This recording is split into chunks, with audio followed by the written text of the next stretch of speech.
그런데 한국 문학이 이제 언어의 장벽 때문에 세계적으로 주류가 되지 못했었잖아요. 과거에 예를 들어서 뭐 박경리 작가의 토지 같은 경우도 사실 저는 그런 번역이나 이런 부분에 있어서 아쉬움이 컸던 작품이라고 생각을 하는데 최근에 어떻게 이렇게 많은 주목을 받게 됐다고 생각하시나요?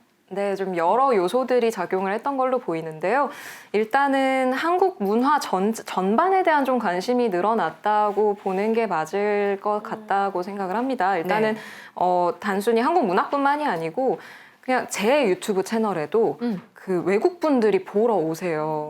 근데 이렇게 보면은 한국어를 공부하기 위해서 보시는 분들이 제법 많은데요. 그럼 한국어를 왜 공부하고 싶을까 생각해 보면 한국에 관심이 많아졌다는 거잖아요. 그럼 한국에 관심이 많아진 계기들을 생각해 보면 이제 한국 문화 전반에서 아무래도 한국에 좀 더 관심을 갖게 만드는 요소들이 있지 않았나 생각을 하게 되고, 동시에 좀 간과해서는 안 되는 것이, 이게 한국 문학이 그냥 한국 문화가 좀 유명해졌다고 해서 자동적으로 유명해진 게 아니고요. 한국 문학을 알리기 위한 번역가들의 노력이 굉장히 많았습니다. 그러니까 번역가 분들이요, 이게 많이들 잘 모르시는 게 번역만 하시지 않아요. 이게 어떤 식으로 하냐면은, 예를 들어서 데보라 스미스 같은 경우에도 한강 작가의 작품을 번역했을 때 본인이 샘플 원고를 번역을 해서 그 외국 출판사에 직접 보내는 식으로 처음에 이 오퍼를 했었거든요. 네. 그렇게 시작을 한다든지, 안톤 허 같은 경우에도 안톤 허 번역가가 이제 정보라 작가의 저주토끼를 번역을 했는데 마찬가지로 샘플 번역을 해서 외국 출판사에 오퍼를 다 넣고 에이전시랑 직접 한 건에 대한 이야기를 나누고 책이 나오고 나서 그 돌면서 홍보를 하고, 이런 식으로 사실 번역가 분들이 굉장히 활발한 활동을 하시고 그러네요. 정말 그걸 알리는 데에 1등 공신으로 맨 앞에 서 계세요. 그래서 번역가 분들이 직접 이런 노력을 많이 하고 있다는 것도 좀 알아주시면 좋겠습니다. 그 작품에 대한 애정, 이해, 그리고 한국어의 그 뭐랄까 뉘앙스에 대한 뭔가 센스 이런 게 다 있어야 될 것 맞아요. 같다는 생각이 들어요. 자, 지금 동접자 2,200명, 네, 책 얘기를 이렇게들 좋아하시는 것 같아요. 네. 우리가 듣는 건 참 좋아하는데 이제 딱 끝나고 봐야 돼. 나면은 자 이제 하지 마시고 책을 봅시다 우리도. 자, 한국 문학이 이 기세를 살려서 더욱 입지를 확고하게 하기 위해서 어떤 부분의 발전이 필요하다고 보세요?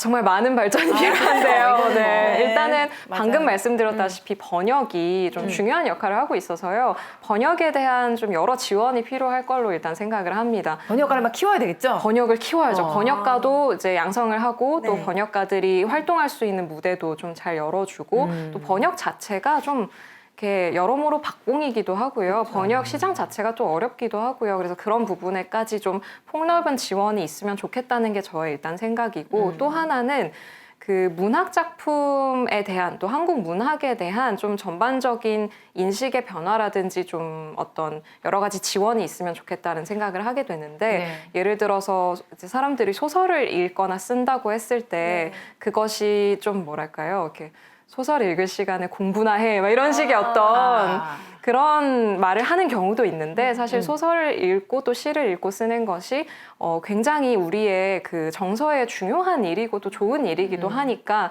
그런 부분에 대한 인식도 좀 변화가 있으면 좋겠고, 당연하게도 이제 지원이 좀 있어야 여러 작가들이 활발한 활동을 할 수가 있으니까, 그런 부분에서 좀 다방면의 지원이 있으면 좋겠다라는 것이 저의 생각입니다. 근데 정말 사실 소설을 저는 되게 좋아했었거든요. 그래서 소설만 읽었어요. 근데 어느 순간 무슨 생각이 드냐, 뭐를 자꾸 읽게 되냐면 자기계발서, 그다음에 그쵸. 경제서. 그쵸. 내가 뭔가를 소설을 읽고 있으면 약간 이래도 되나? 이런 생각이 그러니까. 들면서 네. 뭔가 아웃풋을 자꾸 네. 내려고 경제서를 읽고 있고 뭐 맞아요. 재테크 이런 거 읽는 게, 지금 말씀하시는 게 정말 소설 같은 거를 시간 낭비가 아닙니다.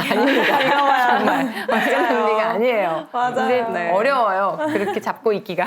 근데 또 뭐 소설뿐만이 아니라 네. 좀 다양한 뭐 도서들이 사실 이제 좀 짧게 소비하는 문화 콘텐츠에 좀 밀려나다 보니까 맞아요. 이 독서율이 계속 떨어지는 문제들도 있단 말이에요. 네. 그러니까 한강 신드롬은 분명히 불어오르고 있는데, 우리나라의 낮은 독서율에 대한 게 같이 지적된다라는 게 참 맞습니다. 안타깝고, 이게 실제로 이게 통계를 보니까요. 문화체육관광부가 지난 4월 달에 이 2023 이제 국민 독서 실태 조사를 돌려요.